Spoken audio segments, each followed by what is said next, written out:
Bonjour tout le monde, bienvenue sur Cryptonomie. Nouvelle revue de presse en moins de 5 minutes sur la chaîne pour se tenir informé de tout ce qui se passe dans le monde de la blockchain. Au sommaire, Saylor affirme que Bitcoin va remplacer l'or. Tornado Cash dans l'œil du cyclone, Ripple veut se payer Celsius, et l'échangeur Hotbit bloque les retraits d'argent. C'est parti.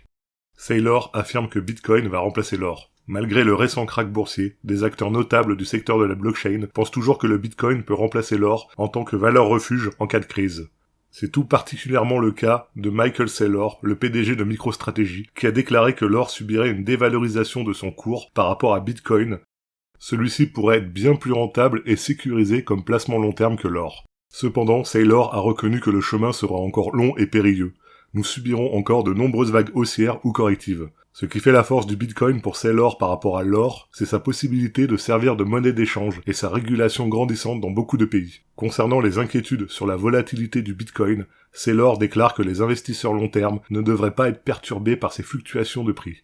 Elles sont importantes pour la maturité du Bitcoin. Il pense que tout cela est dû à l'arrivée massive d'investisseurs désireux gagner de l'argent très rapidement et qui se sont fait punir par le marché. Tornado Cash dans l'œil du cyclone. En seulement quelques jours, les transactions sur la plateforme Tornado Cash ont diminué de près de 80%. Et, vu la tourmente dans laquelle elle se trouve, on peut craindre le pire pour les jours à venir. Pour rappel, Tornado Cash est ce qu'on appelle un mixeur de crypto-monnaies. Il permet de rendre anonymes des transactions sur des blockchains qui ne le sont pas de base. Seulement 6 millions de dollars ont été déposés dans le protocole depuis ce début de semaine, au lieu des 40 millions en moyenne qui sont traités de manière hebdomadaire. Les utilisateurs qui fuient l'œil du cyclone retirent également massivement leurs cryptos, préférant une sécurité moindre plutôt que de risquer d'être associés au protocole Tornado. Près de 15% des fonds ont déjà été retirés pour un montant de plus de 62 millions de dollars. Sur ce montant total, près de 15 millions ont été retirés dans les 3 heures suivant l'annonce de la mise sur la liste noire de Tornado Cash par les États-Unis. Ne sommes-nous pas en train de foncer vers une interdiction pure et simple de ce genre de plateforme ? La guerre pour détruire l'anonymat sur la blockchain est en cours. On se demande bien qui cela arrange au final. Ripple veut se payer Celsius. En juin dernier, la plateforme de lending de crypto-monnaie Celsius Network avait été particulièrement mise à mal. Elle avait connu une crise de liquidité massive et était forcée de se déclarer en faillite. Depuis, elle s'était lancée dans le mining de Bitcoin, espérant redresser la barre. Mais les adresses e-mail de ses utilisateurs avaient fuité fin juillet, ce qui n'avait pas arrangé les affaires de l'entreprise en pleine déroute. L'entreprise Ripple serait intéressée par les avoirs de Celsius, si l'on en croit un rapport publié par Reuters cette semaine.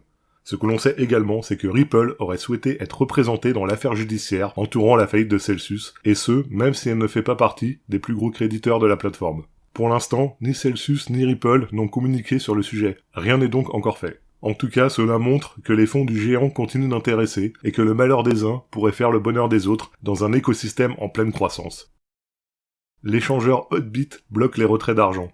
Depuis maintenant plusieurs semaines, de plus en plus de plateformes empêchent leurs utilisateurs de retirer leurs crypto-monnaies, souvent pour des difficultés de liquidité. Selon une déclaration de l'entreprise, mercredi dernier, et contrairement aux autres plateformes concernées, le gel des activités de Hotbit est dû à toute autre chose. Un de ses anciens employés a participé à un projet qui, selon les forces de l'ordre, aurait violé des lois pénales. Le gel des transactions sur Hotbit implique que tous les ordres non exécutés soient annulés et que toutes les positions utilisant des effets de levier soient liquidées. Malgré cette inquiétante situation, l'exchange, basé à Shanghai, ETPay, souligne que les actifs et les données de tous ses utilisateurs sont en sécurité. L'entreprise indique également qu'elle a engagé une procédure auprès des autorités afin d'être autorisée à débloquer les actifs gelés. Enfin, Hotbit affirme qu'un plan de compensation pour ses utilisateurs sera publié à la reprise des activités de la plateforme. C'est fini pour cette fois. Vous connaissez la ritournelle. Si notre travail vous plaît, merci de nous soutenir en vous abonnant à la chaîne, en activant la cloche et en likant nos vidéos. À très bientôt sur Cryptonomie. Bye tout le monde.